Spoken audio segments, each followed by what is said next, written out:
अच्छा, संकल्प जी को थोड़ा बता दीजिए कि भई अभी % जो है वो कैश रखना चाहिए। चुनाव का नतीजा आएगा 4 जून को, 3 जून को, उससे पहले यदि पोल पर रिएक्शन होगा, उससे पहले कुछ कैश भर के रखना है या वैसा कोई डर है नहीं?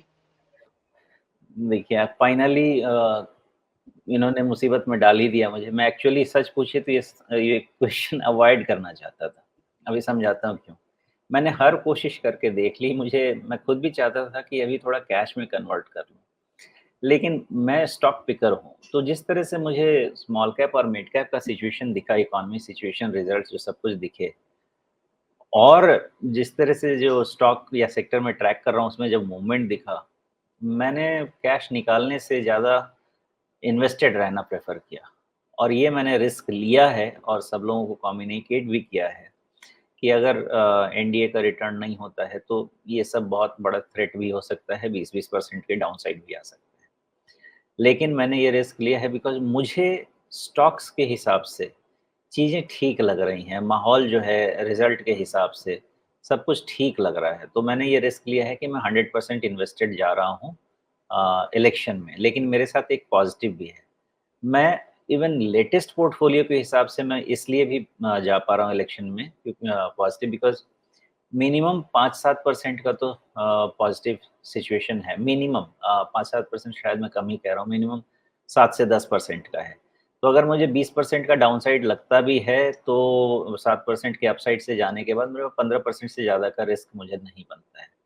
मैंने ये कैलकुलेशन के हिसाब से पोज़ीशंस नहीं कम किए, नहीं तो मैं बिल्कुल तैयार था कि मुझे 20-25% कैश में रहना है।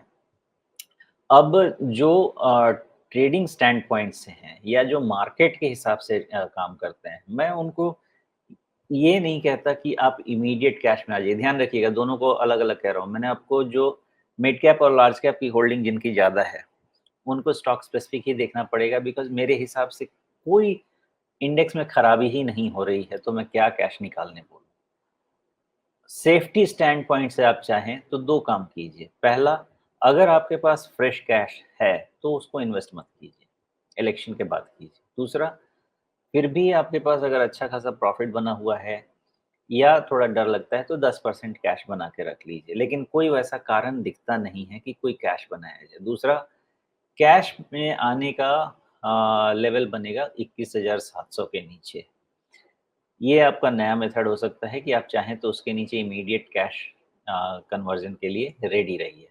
अदरवाइज़ अभी तक कुछ भी ऐसा नहीं दिख रहा मुझे डेटा में कि मैं कैश में आऊँ, except for the fact that 4 जून बहुत अनसर्टेन डे हो सकता है। उसके हिसाब से अगर कोई बिना लेवल, बिना किसी बायस के डिसीज़न लेना चाहे तो 10% कैश पोर्टफोलियो में ज़रूर होना चाहिए और फ्रेश कैश जो है वो इलेक्शन के बाद ही आना चाहिए बाज़ार में। जी। तो यहाँ पे आपके लिए कई तरह के मेथड सामने रख दिए गए हैं। एक तो ये कि 10% कैश आप चाहें तो बना सकते हैं, क्योंकि एक बड़ा इवेंट है सामने। लेवल को देख कर के आप तय कर सकते हैं कि भई 21,700 कटा तब कैश बनाएँगे। बाकी आपने सोमेश जी की सारी टिप्पणी विस्तार से सुनी ही, उसके हिसाब से आप देख सकते हैं। सोमेश जी का अपना जो पोर्टफोलियो है, उस पर जो उनका कन्विक्शन है, उसके हिसाब से वो कैश लेकर के नहीं जा रहे हैं। लेकिन वैसा पोर्टफोलियो आपका है या नहीं है, ये आपको असेस करना पड़ेगा। तो काफ़ी कुछ कैश में रहने न रहने का निर्णय जो है, वो इस बात पे भी निर्भर करता है कि आपका अपना पोर्टफोलियो कैसा है।